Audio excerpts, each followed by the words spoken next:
John Quelch is here. He is the Dean of the University of Miami Business School.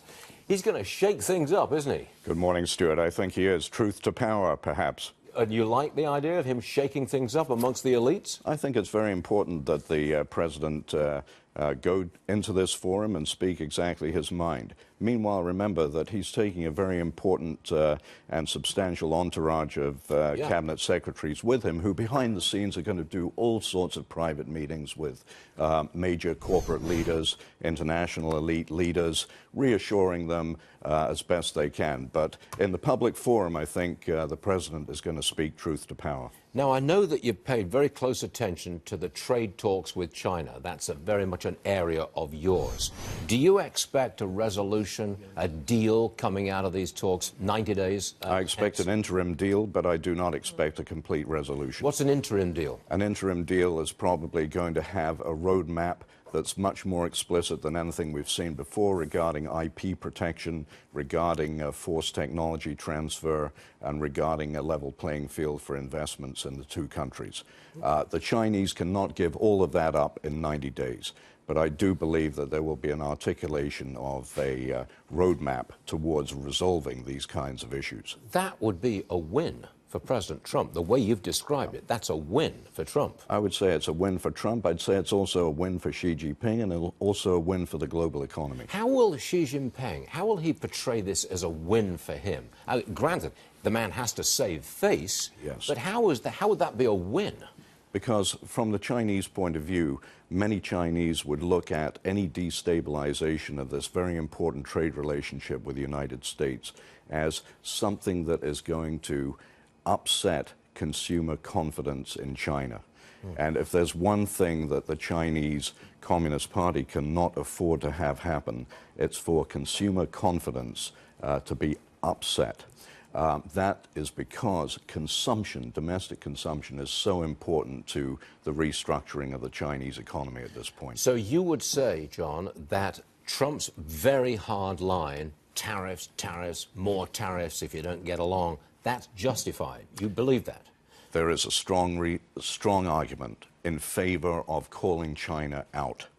At the same time, if you call them out to the point where they cannot find a way out without losing face, then you have probably jeopardized the global economy. I'm surprised to hear you say this, because most business schools, most economists don't like the idea of tariffs. They shy away from it, even if it's used to get leverage. Right. But you say it's okay because that's the only way you can get a deal. Well, there is such an asymmetry in the China-U.S. trade balance that China will run out of American products to tariff long before the U.S. runs out of Chinese products to tariff.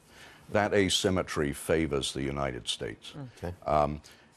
Ordinarily, the law of comparative advantage would say this is a bad idea. Yep. But in the short term, as an attention-getting device to show that we are serious, to show not just the Chinese Communist Party, but the Chinese people that we are serious, I think it's not a bad move. Why does the dean of the business school in Miami have a British accent? Did you not grow up in the middle of Britain? Do you not understand the meaning of rain every day? Good one, John. That was excellent. I will take one hurricane every 5 years in exchange for 100 days of rain, guaranteed. That was not the response I was expecting, but I like it, John. I like it a lot. All right. John Quelch, thanks for joining us. My Come pleasure. back soon, Thanks, okay? Stuart. Thank you. Thank you.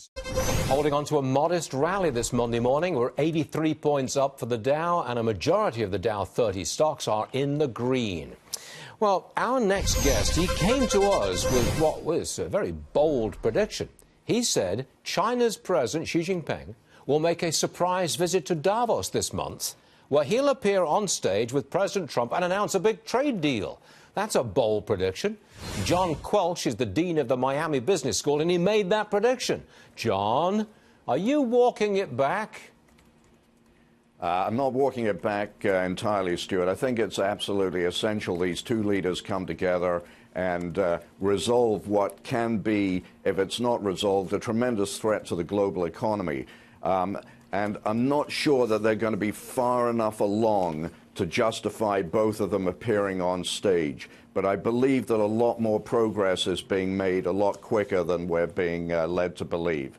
Behind the scenes, a lot of good things are happening. Now, President Trump is going to be at Davos, and he's taking almost all of his senior officials, certainly his trade officials and the Treasury people, they're all going with him. Do you know for a fact that Xi Jinping is going as well? No, and the sources that I have in China would indicate that he's not going. But let's look at the scenario we're facing.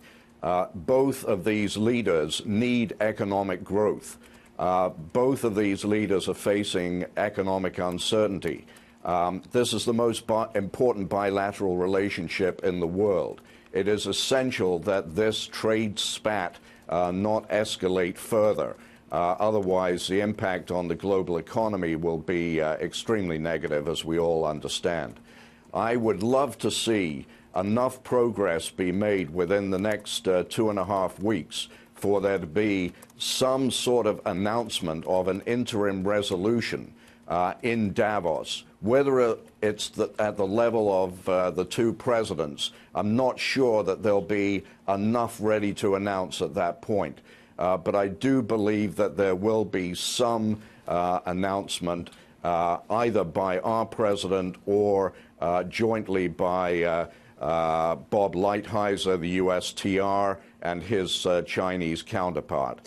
It's just too important for the world economy's future for this to drag on unresolved, even until March the 1st, which is the deadline the president has set. What would you think would be the impact on America's stock market if there was a complete break? No meeting between Xi Jinping and the president, no new trade deal, March 1st arrives, nothing's happened. What happens to the market at that, if that's the case on March 1st? I think it'll be highly negative. This is essential to be resolved. It'll be negative, first of all, because the 10% tariff will kick in automatically to become a 25% tariff. If that happens, there'll be further escalation, obviously, on the Chinese side. And although we, as the United States, will run out of Chinese goods, the Chinese will run out of American goods to tariff faster than we'll run out of Chinese goods to tariff. The fact is that the impact of this war on global supply chains, on the investment climate, the uncertainty associated with where one should, as a business, invest internationally because you don't know where the tariffs are going to end up. All of this is going to stymie the global economy and have a very negative impact on the stock markets. So this March 1st date is absolutely imperative that there be an announcement at that time, and preferably an announcement that rolls back some of the tariffs, at least some of the tariffs, that also addresses the intellectual property recognition issue, takes the heat off of the American companies and other international companies in terms of technology transfer in return for market access to China, and perhaps even also puts forward a roadmap that would help to resolve and set a level playing field for reciprocal investment between the two countries. We do need to make this happen, Stuart.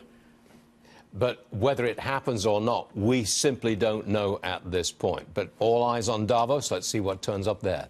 John Quelch, stay with us, please. Come back again soon. We want to hear what you got to say about China trade. See you soon. Thank you. Thank you very much, Stuart.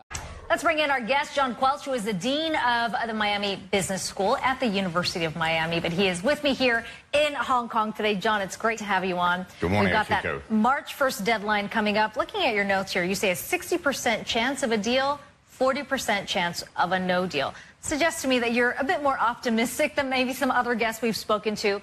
What leads you to that optimism? I'm still optimistic, and there are really two main reasons. Number one, I feel that the most important bilateral relationship in the world, we have to have for the sake of the global economy, some accommodation, some rapprochement announced by March 1, or else there's going to be considerable skittishness in the markets. In addition, I think it's important from the overall political risk perspective that these two countries, these two great nations, be seen to be capable of talking to each other and reaching constructive agreements on trade and investment issues, because frankly there are many more important security-related issues that these nations have differences of opinion about, and it would be a very unfortunate situation, I think, for the world if they were not able to come to an accommodation on what I would see as the easier ones, which are the economic rather than the security-related concerns. Having said that, though, we have seen a lot of businesses already starting to shift up some of their operations, moving supply chains to places like Southeast Asia. The argument there seems to be that we are moving towards this period of not complete disengagement, but less engagement between the two countries. Is that a fair assessment? Well, I think it's fair to say that there's been a considerable slowdown first in investment flows between the two countries. But in terms of the movement that you're referring to, much of that movement was already being initiated as a result of the escalation of labor rates in China.